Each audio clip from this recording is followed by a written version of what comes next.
What do you say it was? Money Now Productions? Okay, let's check this out. Okay, wait a minute. City update. Oh, this guy's not playing around. This was not a paid advertisement for the Cali Brick Clique, but it's always fresh to find new content. I've been watching a lot of your content recently, and then Shy's like, oh, we're getting Tiago on us. I'm so prepared for this. I'm so prepared. What's going on, everybody? Welcome back to Cali Brick Clique, episode 59. And before we get into the introductions, remember you can find this episode and all previous episodes on Spotify, Apple Podcasts. And if you guys are listening on those platforms, which I know a lot of you are, please rate it and comment if you're on Apple Podcasts, because we want to be able to show engagement on the Spotify platform. So please rate the show. That'll be greatly appreciated. But aside from that, like always, we have Ninja with the Brikx. Yo. We have Claire, the plastic architect. Hello. And in this episode, we have a very, very, very special guest, Tiago himself. Welcome to the show. Hi guys, thanks for having me. Yeah. So how's everybody doing? Great. I got coffee. So it's early for us. I've been like, here, just like a Lego update. I've been like partying together Brick Bank, which is really fun. But it's like my first time really partying together a set. It's a disaster. It's like there's so much stuff everywhere, and it's like totally disorganized, which is fundamentally stressing me out. Like while I'm building, so it's doing the opposite of what Lego usually does. So it's relaxing me. So you're not. So have you accumulated all the pieces yet, or are you doing it as time progresses? So you have I thought I had accumulated all the pieces, and then yesterday I went on Bricklink and I was like, I thought I had gotten all my orders, and I realized I didn't have any of my 18 1x8 dark bluish gray bricks, like some basic stuff, right? I was like, I didn't have any. We have like thousands. We have millions of parts. We have so much Lego, but for some reason, like dark bluish gray has escaped us entirely, and so surprising. Well, yeah, I know. Anyway, so I like went on Bricklink, and you know how sometimes on Bricklink you have to like essentially check out twice. And I was like, this is the worst. And so it turns out I didn't like order like a whole order that had like tons of stuff. Anyway, I'm so excited. I started building. I was like, whatever, I'll build up until then. That's why you get things like this, which is like, you know, I'm like, oh, I'll just put this here now until like I get another one. And so it's been fun. I'm enjoying it because it's like the collating, you know, parts from an organized collection is incredibly satisfying. Seeing it kind of come to life without anything is really cool. And I would definitely do this again. I did it because I saved like hundreds of dollars on getting it. Oh yeah. It's a different way to enjoy Lego, which is kind of fun. So So what's stressing you out about it? Is it because everything's just everywhere? It's not coming in numbered bags or anything like that? Oh yeah, you just have everything everywhere. Yeah. Good old style without the numbered bags. Exactly. Yeah. A modular without numbered bags is but missing pieces, it can't be fun. Yeah, no, it's okay. But you know, I've got like my little Ziplocs of like, you know, different pieces around. So we'll see. I'll probably be like futzing with like moving these things around while we're. Have you tried like using other bricks in lieu of like using plates to stack different instead colors of or something? Yeah. Well, I did that. I had some like bright colors, you know, as placeholders. You know, might have opened up a new set to get a few. There you are.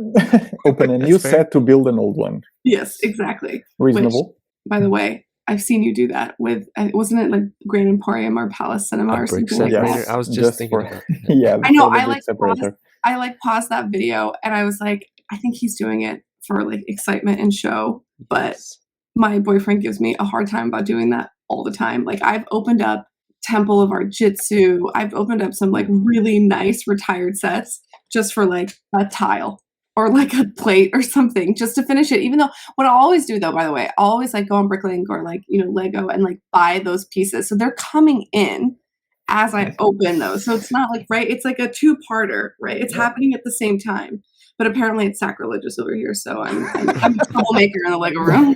Does Sans mock? He does. Yeah. He does mock. Yeah, I've seen him do it. So, well, he likes keeping stuff together.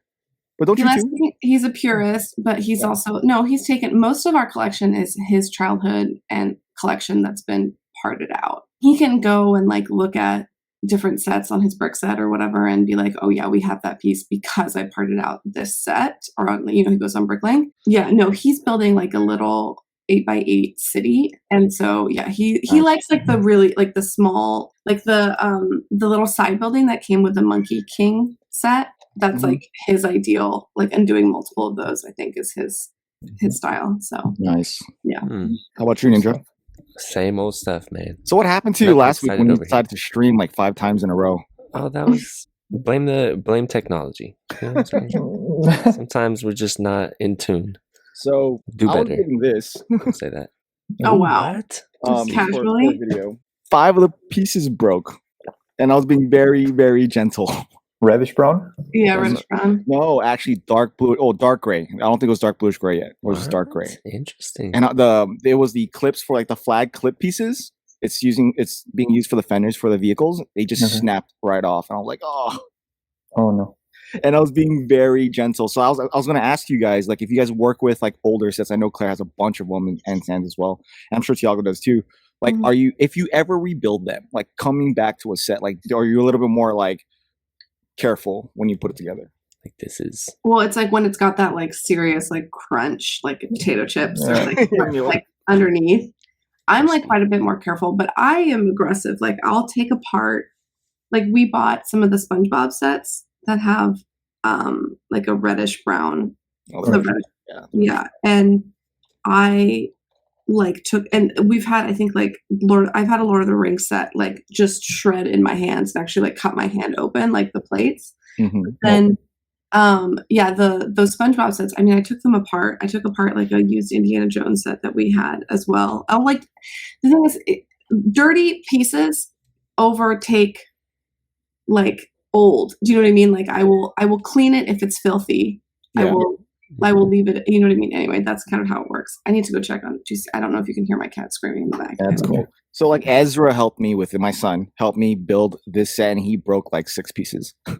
Wow. Okay. And I was just like, I couldn't say no to him wanting to build it. So I was just like, okay, if you want to build it, you could build the smaller vehicle. And he was building it, and then like all the fenders broke. You know, man, I was building some old microfighters, and a lot of the cheese slopes would crack in half. Oh yeah. That's what I noticed. So, some of my older ones are also like that. The cheese slopes for some reason. I don't know. So it's not just the reddish brown. Yeah. No, some of the dark red and dark blue as well have the same issues, though those have been fixed recently, in recent years. So if you get newer sets with those colors, you shouldn't have the same issue. It's just for older batches of pieces, sets. So now that we have some insight on the panel, this has been a question in many communities in this YouTube space. But is there a reason why those colors specifically kept cracking?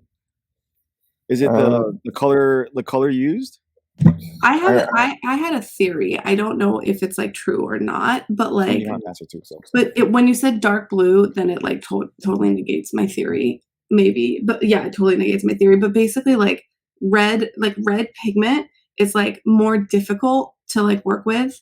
I know this in other things, like in hair dye and in like, makeup and cosmetics and stuff like that. It's like much more complicated and much smaller. And so like it doesn't stay in hair and it oxidizes faster and like all sorts of stuff. And I was like, oh, I wonder, like reddish brown and like dark red, they're always problematic. Like I wonder, but then you just said dark blue. So that just squashed my Sorry. It's okay. I grilled your theory. Right. Yeah. It's so interesting, how that I don't know why. It must have something to do with the materials used, or I don't know, in the making of the colors, and that's why they used to break.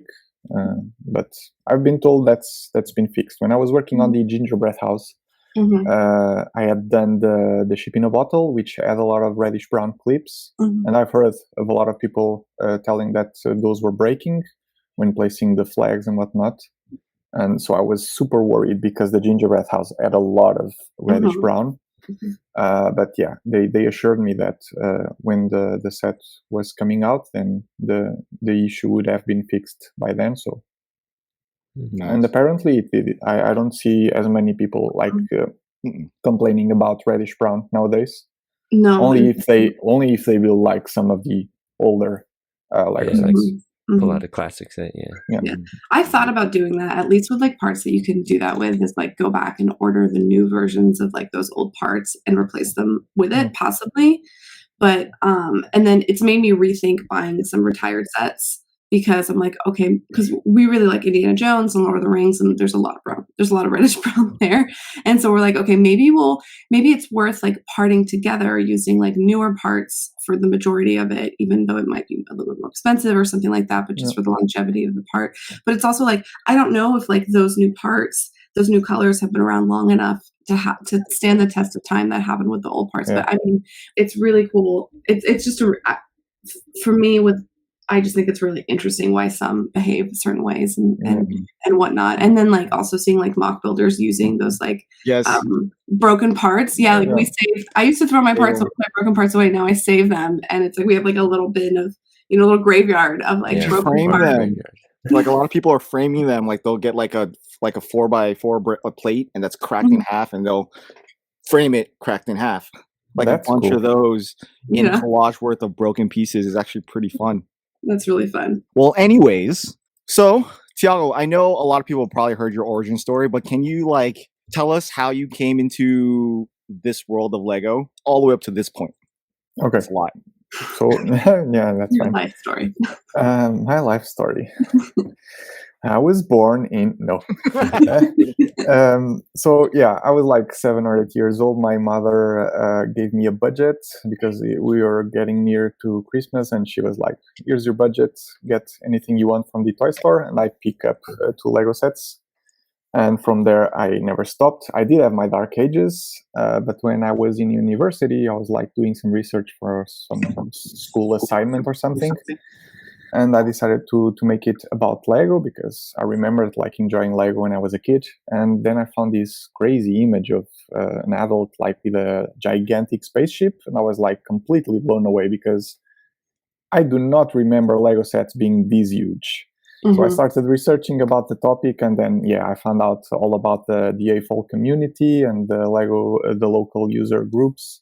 So I joined one in Portugal, and and in that group, Comunidade 0937, there was this guy that you might have heard of, Marcos Bessa, was part of it, and he applied for a job at Lego. There was also another one, Ricardo Silva, who worked for Friends, who also got a job. So I was inspired by these 2 guys, and it was like a lifelong dream, like working for Lego, dream job.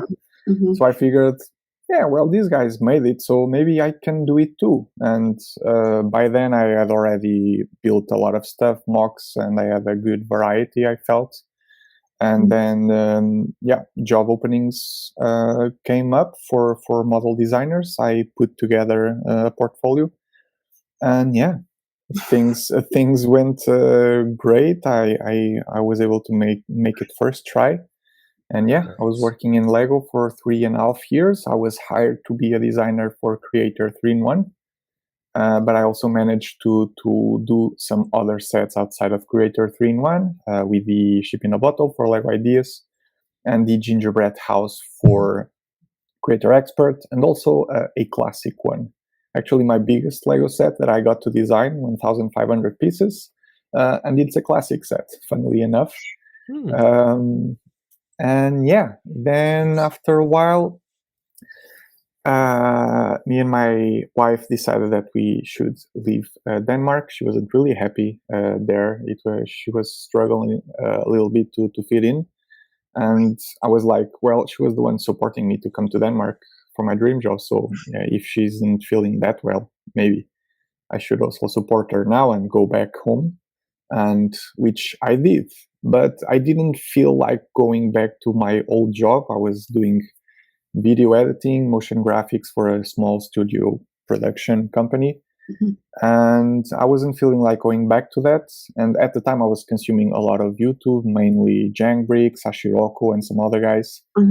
And it was like, wow, I was thinking, these guys make a living out of making videos about Lego on YouTube, and that's super cool. And I figured, okay, I know a little bit of video editing. I think I know a little bit about Lego as well. So why not try to put those two skills together and try to make a YouTube channel out of it. I figured there was a niche that wasn't very explored back then, which was like the tutorial niche. There were a few guys doing it, but not consistently. And I figured that I could do that like on a daily basis for a while to go all in on this YouTube thing. And eventually it worked. And yeah, now I'm a full-time YouTuber. I also do Lego commissions every now and then, and yeah, it's been great. I feel like you've literally gone from like one fantasy childhood job to like quite literally another one, because like apparently now, which I actually don't think is a good thing, different conversation for maybe another day, but like most kids now, if you ask them like in school, like what dream job do you want to be in, a lot of them say YouTuber. Oh, yeah. And I'm like terrified they're thinking of like Jake Paul, you know, like these like, you know, exactly. And I think they are, because those guys really make, like, that's kids content. It's the only people who can like, you know, palette that content is usually kids. It's interesting though, because you've done two of those things. It's like next you're gonna go like design roller coasters or be a firefighter, and then you know, like I don't know, yeah, I'm trying to think, like, astronaut. You forgot astronaut. and then be an astronaut and a doctor or something next. I don't know, or a race car driver. It's like Yeah. so cool. As someone who admires people setting intentions and then accomplishing that, like, you know, kudos to you for doing that. And like, you know, it really in a short amount of time, you know, which is really impressive, particularly on the YouTube thing. I think I have so many words. I think like, anyway, so I've been, okay, so I've been watching a lot of your content because shout out to your furniture builds. Yeah, straight up. Yeah, they're really fun. But like mostly because the other week I was like talking with my boyfriend is also a content creator, and he wants to do what you're doing. He's like, I want to do this professionally, and he has like a knack for it. He has video editing background, and he's like, I'm going to do this. And I was like, okay, well, I have an architecture company, and so like I don't need to do it, but it would also be fun to do something well. So, and we sat down and we were like, okay, the most important thing is like to have a vision, to have it be intentional, to have it be very clear, and to just stick to it for a lengthy amount of time, and then have that. You did that right off the bat. And like one of the reasons why I've been watching your content is to basically see how you're doing that. Because even though you were growing and changing, you kept to like your initial intentions, which I thought was like very cool. And even though like your editing style changed, or, you know, whatever, like things like were additive, it was really cool to see. I don't even know if you realize, I'm sure you do. There's no way you realize. I mean, no, to interject, I checked out your channel like the moment you came out, because I remember that one video of you leaving the company. I remember that very well. But there's a big difference between your videos 2 years ago and your videos yesterday. So cringy. Even though I know you come from a media background, or I think that's what your degree was in, right? I know you went to school for media. It was computer animation, but but then I was working on video editing. You have a vision, like you have the creative vision already in your head, so you can definitely tell that. You can see that back then. But I feel like in the past year and a half, almost 2 years, I think 2 years now, right? You have like mastered it now. So like watching your videos now is like, it's really well done. Like it's really professionally made. Thank you. Like I said, even from the very beginning, like you can tell you're good at what you do, and at the time was professional amongst many others. But now it's with what happened this past 2 years, like everybody coming into this space, there's a lot of creative people with that type of background who are now making everybody amp their game. Yeah, it's inspiring. It's awesome. It's like it's really cool to be like in an environment that like people are doing that. And so anyway, kudos to you. And like, you know, I feel like this is my first time having like a moderately like fangirl moment in my entire life. I have had, because you know, I have met some like really big like celebrity architects, and like living in California, you meet a lot of people, and like I just, for somebody, I don't know, I don't care about those things because it's like not something I do, or, you know, I've been around it or whatever. But like, I think YouTube is so weird.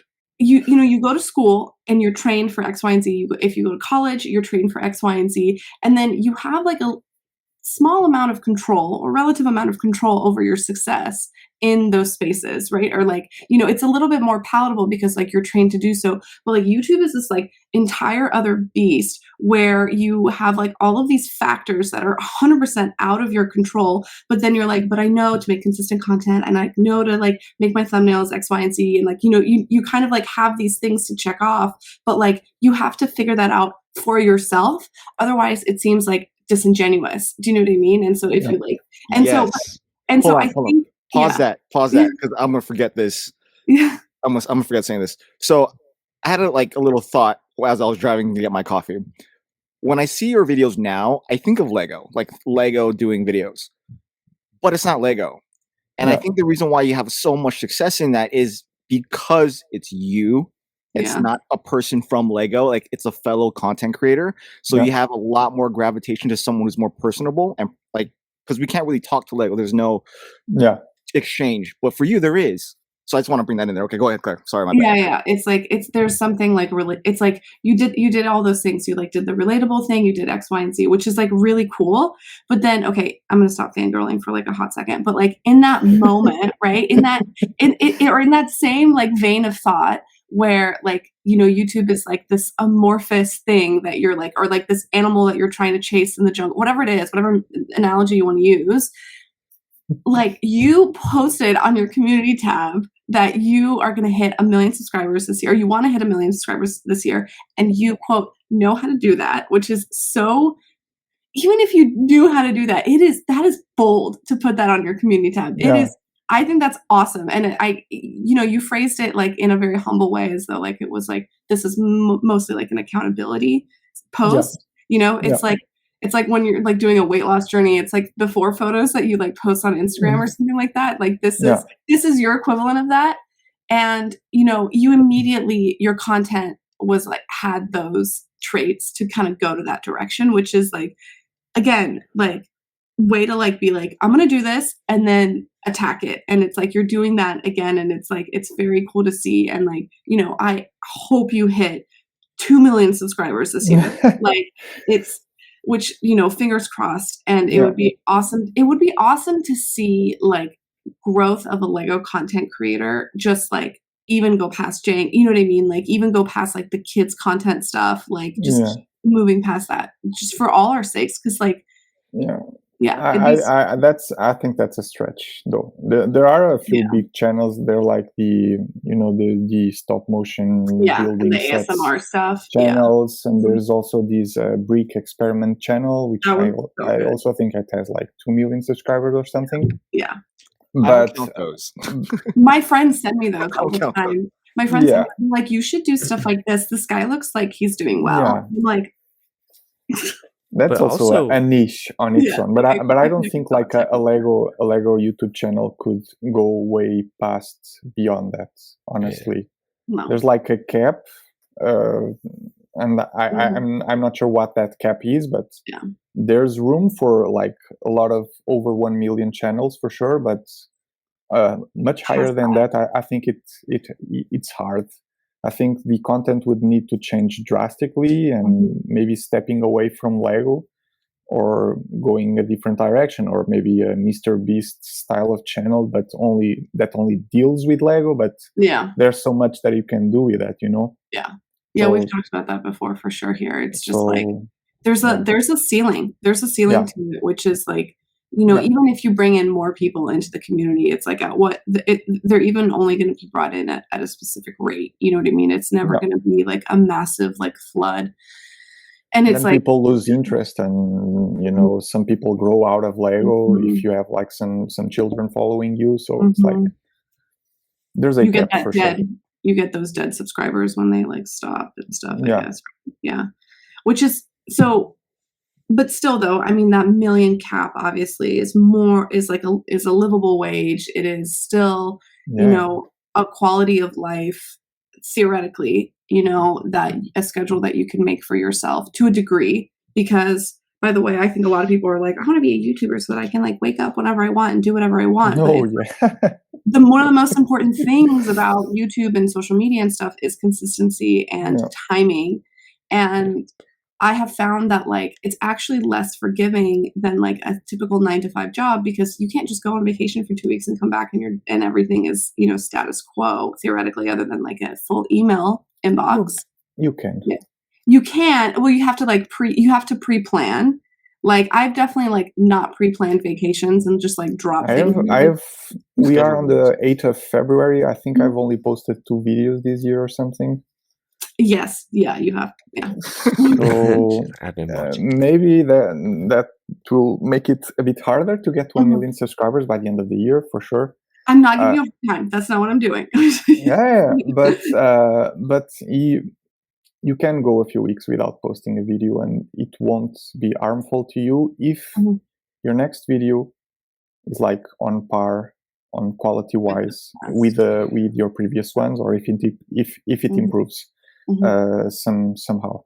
Of course, obviously, you should be posting like every now and then. You know, every other week you should be posting a video for sure to maintain the viewership and the views and whatnot. But you can go on vacation. I've been on vacation because I was doing daily videos from January 2020 till August 2020, and that was crazy. That's crazy. It's crazy. I needed that because when we came back to Portugal, me and my wife, we gave myself 1 year to test this out, to see if this YouTube thing would work out, because I wasn't working back then. I was just doing YouTube, or trying to do YouTube.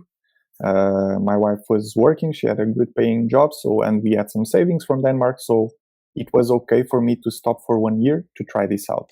And I was going like all in, and that's why I decided to do the daily videos. But it was crazy rhythm, and this was like 2020 was in the middle of the pandemic. Back then I had 2 kids, so I was like and try to imagine like building something new every single day for 7 months, and then recording that and editing that, and in the middle of a pandemic with 2 kids at home. Like I would be working like on their naps when they were going to do their naps, or at night. So it was crazy. And then after that August, like the channel had blown before August. Then I figured, well, I think I can go a little bit easier now. Yeah, once you're established. Yeah, and nowadays I feel the same. If I need to take some time off, if I need to just pause for a little bit, for 2 weeks, 3 weeks, it's completely fine, as long as the next video that you upload is good.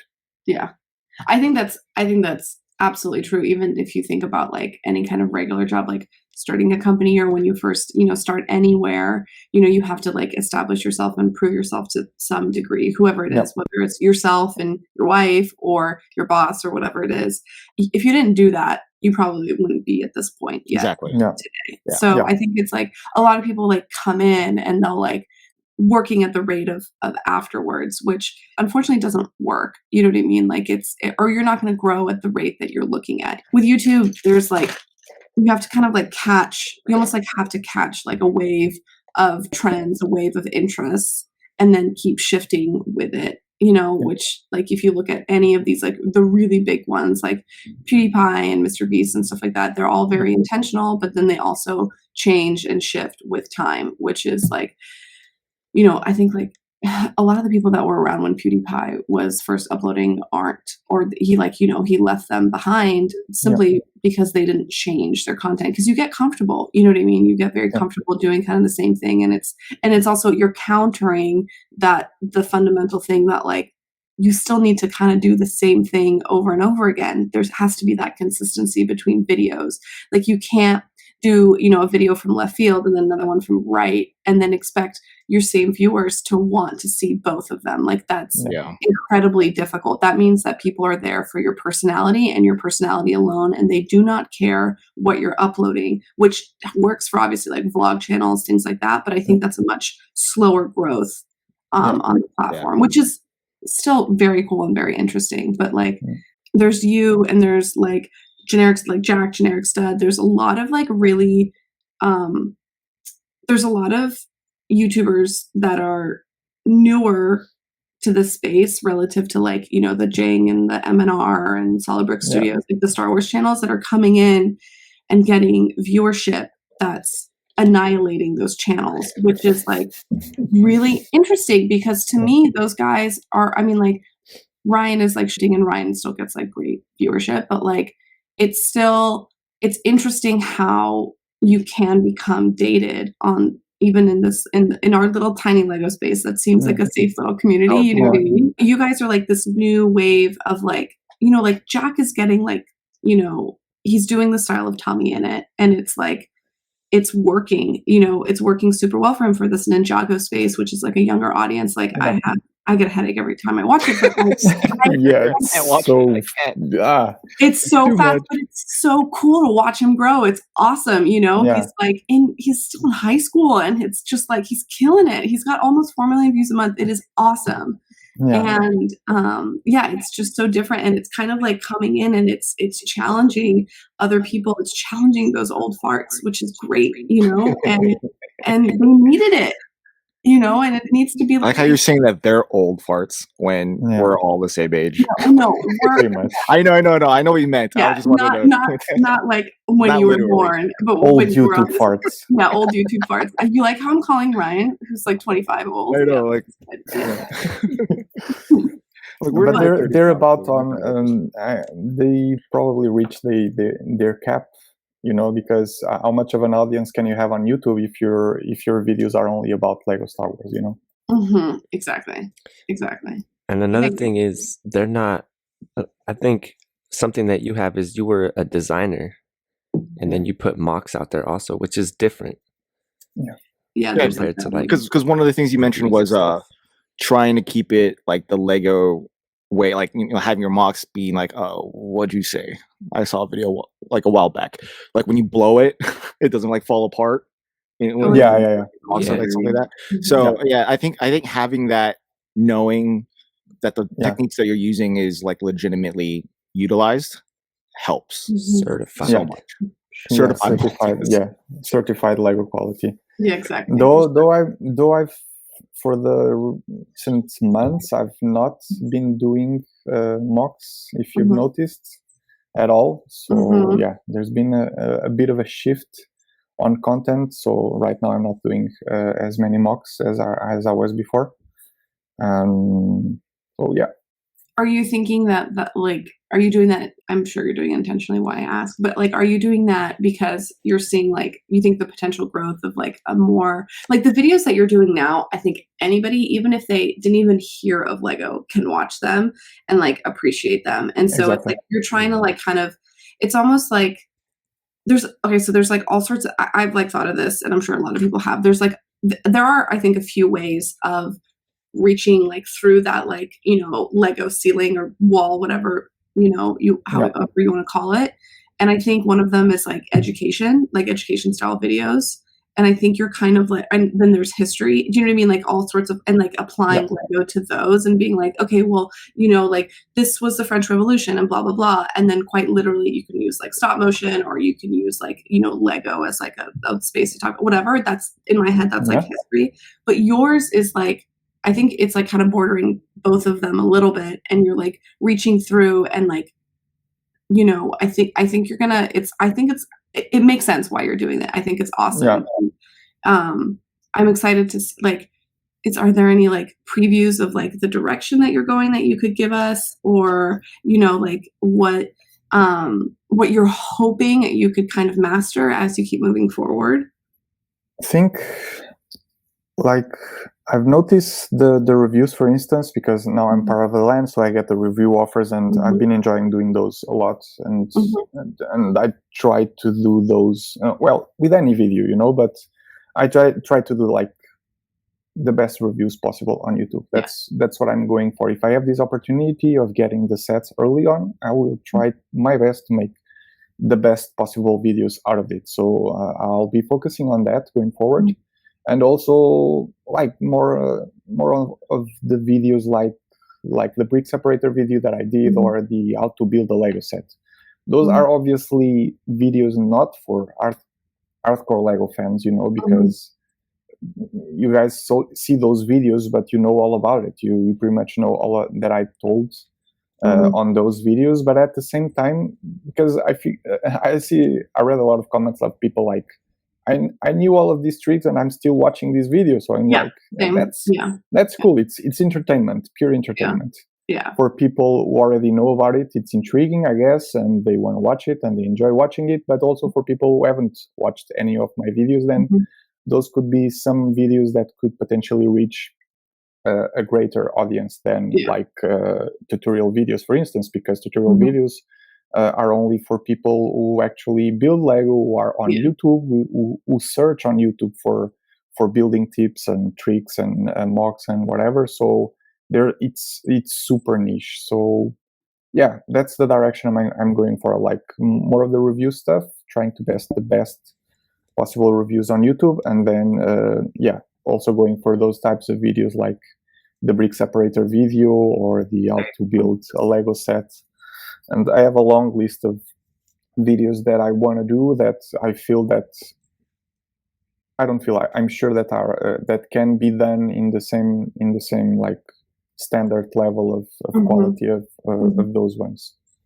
The brick separator one, I love that one, and I did open the Palace Cinema just to take the green separator, but it's for entertainment purposes. And when I was thinking about this video, and I've been thinking about this video for like the longest time, I always had this idea of like just opening the set, even though it was cheaper just to go on Bricklink, or even borrowing from some friend. But I had the set there. I could do this, and people commented a lot on that video just because of that. So there's engagement. So and that helps the video. And now the video is like almost at 1 million views right now, and it was more than worth it to open the Palace Cinema, because now the ad revenue of that video is enough to buy a couple Palace Cinemas sealed. Yeah, that's awesome.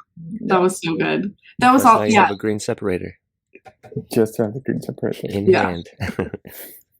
That's how I have it. I was wondering where it came from. Sorry. Oh yeah. Oh, where the green separator came from. Where did it come from until that video? Oh yeah. No, it's that and Horizon Express. Yeah, I was surprised because I thought that was the only set that had it, but there's like 2 different mold numbers for the brick separator. So the green separator, the other mold number had appeared in 5 or 6 sets or something. So yeah, when I was like shooting the video and I was doing the research and whatnot, I found out, this is actually not as rare as I thought it was. Yeah, there you go. But still quite rare. It's a piece that only shows up in like 7 or 8 Lego sets. Yeah, it's still exciting, and that's like definitely like I feel like that kind of like part to that video is almost like a nod to like the people who do understand Lego and who are already part of the community. It's like they're the only ones who are gonna like comprehend like the value of the sealed set, and then also how the cool like the purest sense of like collecting all the brick separators. It's like now you got to get 2 of those green ones, 1 of each, like mold number. But even for people who don't understand the value of the set, I do tell the value of the set. It's $250 sealed. So even for people that do not know like the history of the Creator Expert modular buildings, it's right there. It's worth $250. So and collectors will understand. Yeah. Like, you're doing something right if you can convince a bunch of Lego fans to get that brick separator. Oh, you got it because of the video? No. I'm just saying in general that like you highlighted something that for most people didn't really care about until you said it. Okay. Oh, because it makes it like collectible. It makes it like, do you know what I mean? It has this like intangible thing that people are trying to chase after, which is very common in like obviously collector communities and stuff. Because I didn't care about it until that video. I was like, I have it. I'm good. Oh, this is special. Yeah. Yeah, exactly. I'll frame it. Yeah, we have like Sans. My boyfriend has like a ton. He like loves having like little collections of like weird little Lego things. He like loves the really weird Lego. And we've gone through, we don't have all of the brick separators, but we have a lot. And like, there's like we have the ones that I'm allowed to use because like I rip them apart. And then we have the ones that are like very nice that like I'm not allowed to touch, so that otherwise they'll get shredded, so that we have a complete one. Like there's like a dots thing, all the different ones are in there, but I'm not allowed to touch any of those. So, which is hilarious because they're brick separators. And what are you doing with Lego? I don't know. I mean, like, I think it's normal wear and tear. I just think that he's like very aggressive. I would use them, and then once they got kind of like, once the edge was no longer like super smooth, I used to just like throw them out and just like grab a new one. And apparently that's unacceptable as well. So now we keep those. Yeah. So yeah, no, I mean, like I when I've got two plates together, I like will shove it in there. Aggressively, just like that. Maybe this is a tool. I'm using it. I'm using it as a tool. I don't treat it with the same delicacy as like another Lego part, even though it is. So I worry about the bricks. Like I think I should do an apology video to like just brick separators out there globally. Have you thought about like using the brick separator in a different way than shoving it between two plates? No, I mean like I'm just kidding. I use it like it's like this. This is normal wear and tear, right? That's not too bad. Yeah. Okay, got it.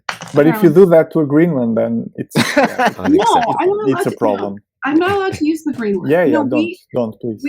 We are very much like, so like the brick bank comes with like the tan base plate, which is like not as rare as like some of the other ones, but like for all of the modulars, even the ones that I had new in box, we'll like switch them out with like a cheap color, like the base plate, just so that we can like have a little stack of all the like base plate colors, like it's because it's like, what are you gonna have? Like there's one red base plate and you're gonna hide it under a bunch of tiles? Like, why? Yeah, that's the one from the Palace Cinema, I think. Exactly. I should make a video about that piece. I mean, you have it. There you go. Yeah, it's open. It's already open. I have to get a new one. Use it. There are definitely, I mean, like that would be funny, like buying a new Palace Cinema just to get the red base plate, even though I have one. The open set for like a Minecraft video or something, like totally not difficult. I mean, Tiago can make open one of these. That set alone jump in price further than it already is. I mean, Palace was still affordable technically in comparison to the rest of them, but like, if you can do that by making everybody want to buy that set because of the red base plate, I think you win. You win. And a green separator. You should buy this set because. So okay, ultra rare. Just say ultra rare.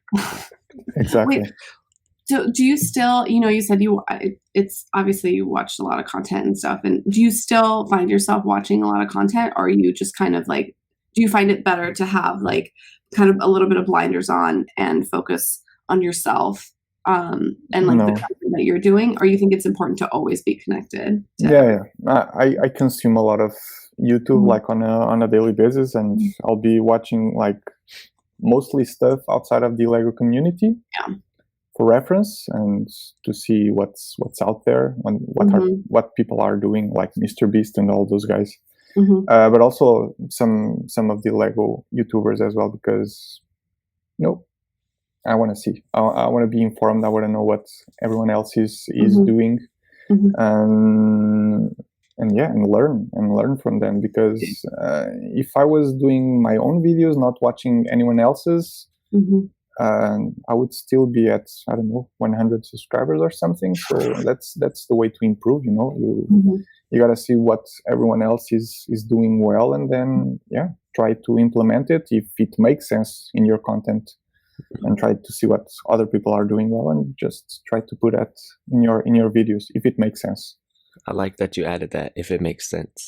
Yeah, like not just throw stuff out there. Yeah, generic stud like rhythm. I don't think it fits my channel too much. To a degree, yes, but it's just too much, and I don't think my audience would appreciate it, and I would not appreciate it.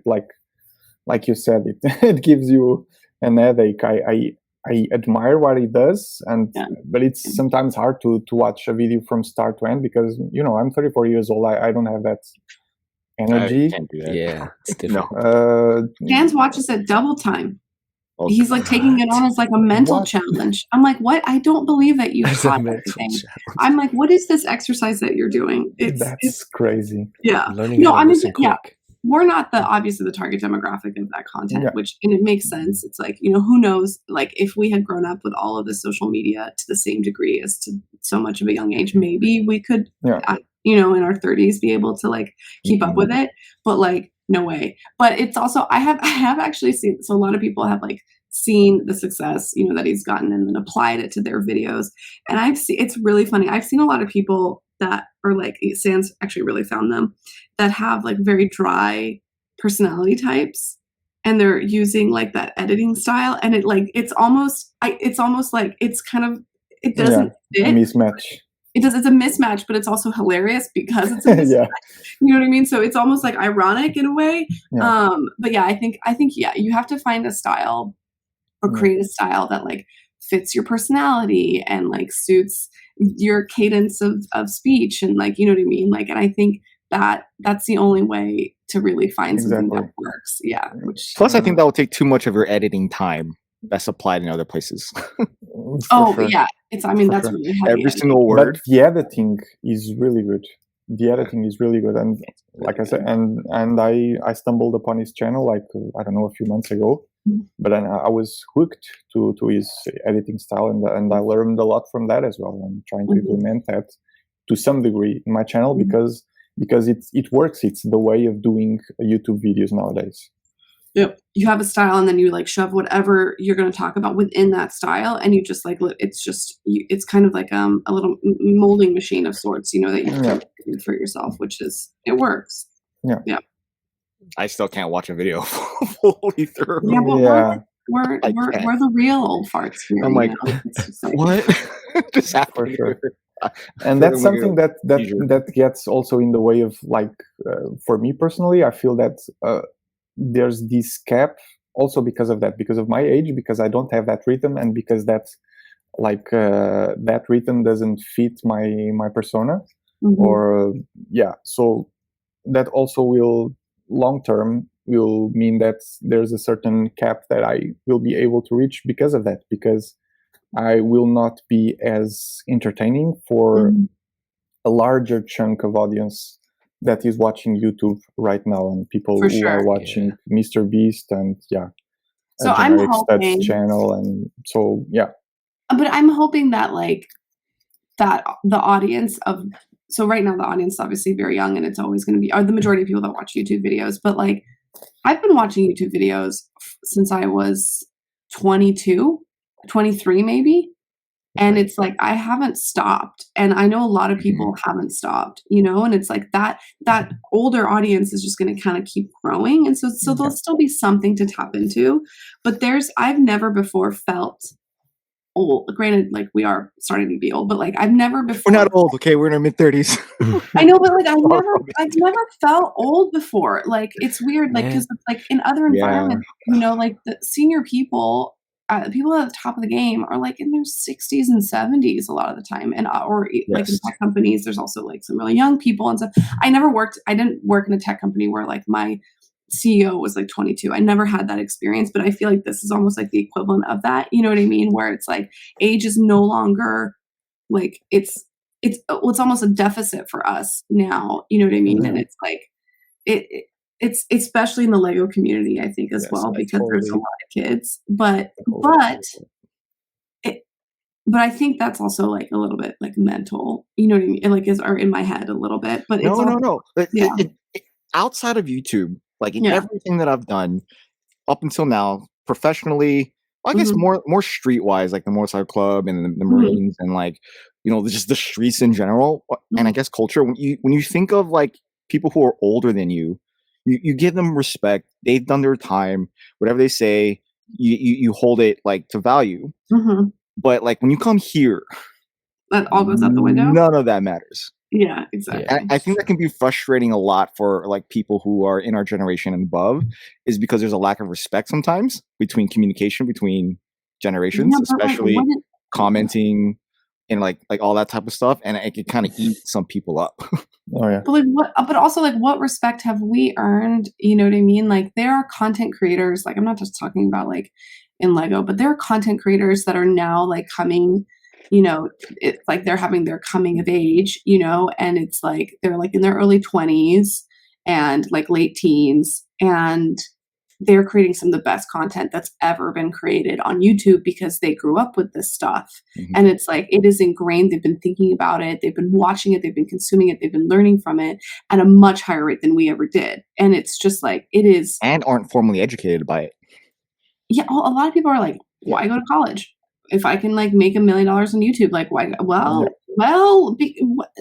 Because I don't know if you get a 401k or like investment plan, with and it's kind of scary, and it's like it's a risk that you're taking. Like, do you know how to calculate risk? It's like, and I think that's like, going back to what I talked about like a little bit, at the beginning, it's like, this is what a lot of kids want to do. And I think there's a lot of people that can do it. There's a lot of really talented people out there. And I think it's awesome that people can make legitimate livings without having to go to college, because that's its own scam. But it's also, you have to do it for certain things. Like, there's no way I could do what I do without having gone to school. Like, there's just no way. It would be dangerous. Like, if like, or like if your doctors didn't have formal training, you know what I mean? Like, we still do all this.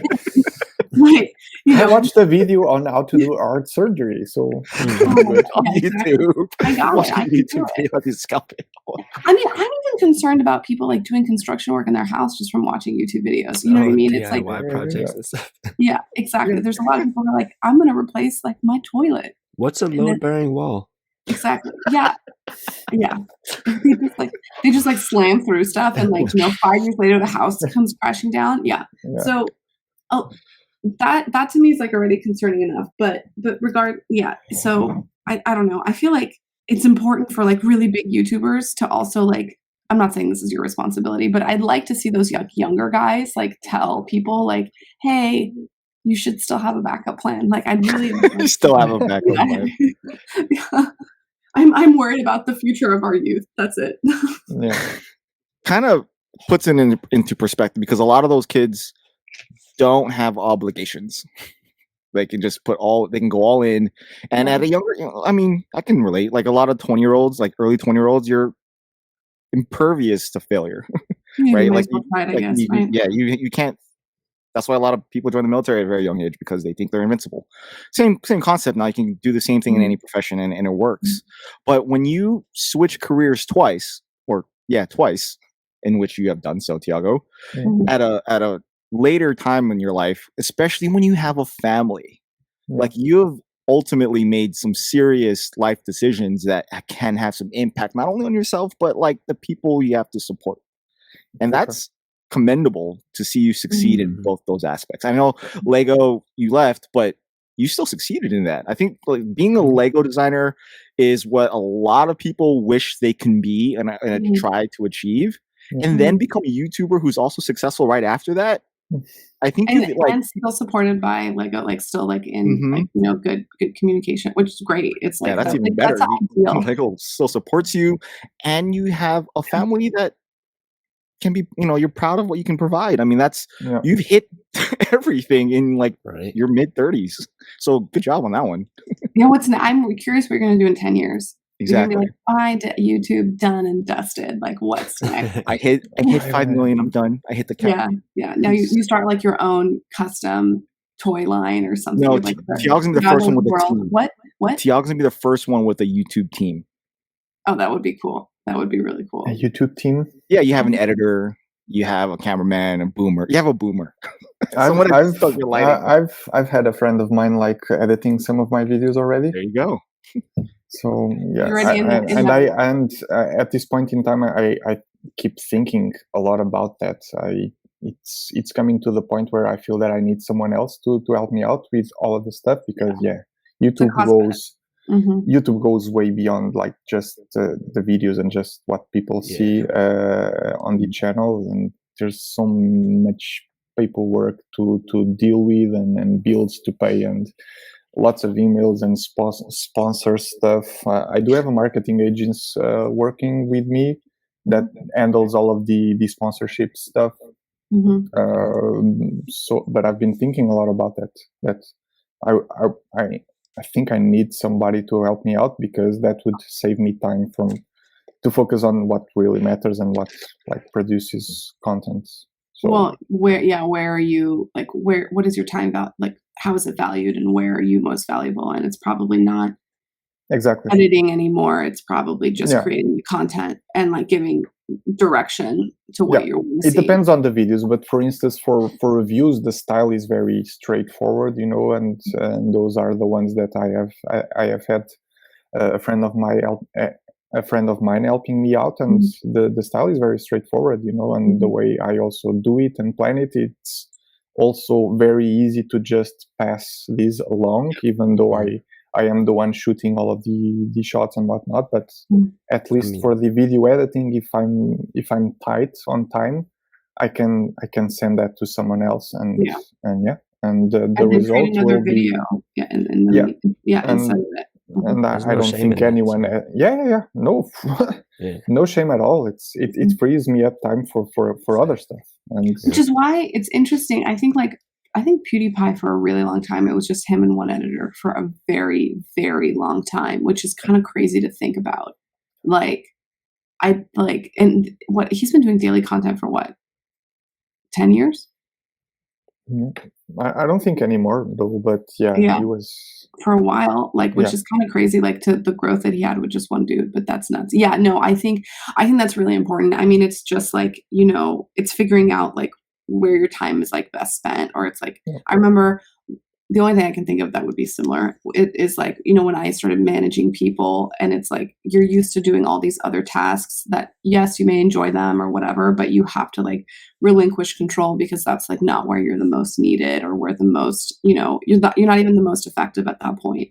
There's people that are going to be better than you also at editing, and they're going to bring their own style, which could also benefit you, which is pretty cool.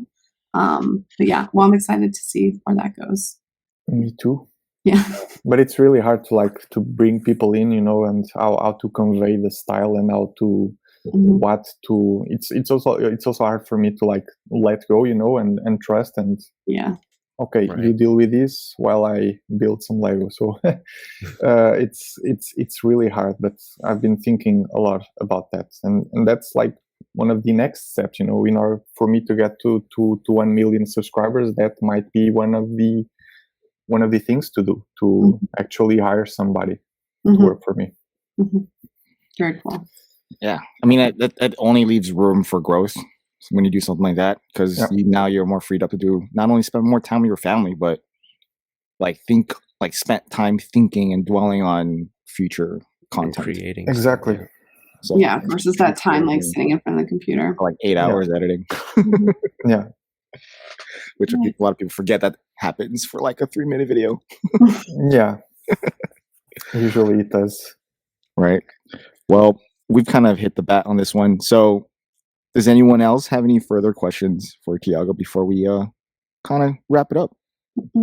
No? This is so cool. Thank you for coming and joining and hanging out with us. And I know we have a small viewership, but it's very dedicated, and they will very much appreciate your presence and coming out and hanging out and talking a little bit with us. So thank you. Thanks for having me. It was fun. And I'll send some of my viewership your way. I think they will appreciate this podcast. It's been cool. Nice. Thank you. Yeah, thanks. Not the kids, the adults will. It's usually the kids will be like, "Who are these 4 old people? I don't even recognize the guy on the top right." Old YouTube farts. Yeah, exactly. That's what I'm gonna call it. That's the name of the episode. Old YouTube farts. It's not clickbait. Not. No. All right, then. With that being said, let's roll that music. Thanks, guys. Peace. Good job. All right. Thanks, Tiago. That was amazing. Appreciate you. You're welcome. It was fun.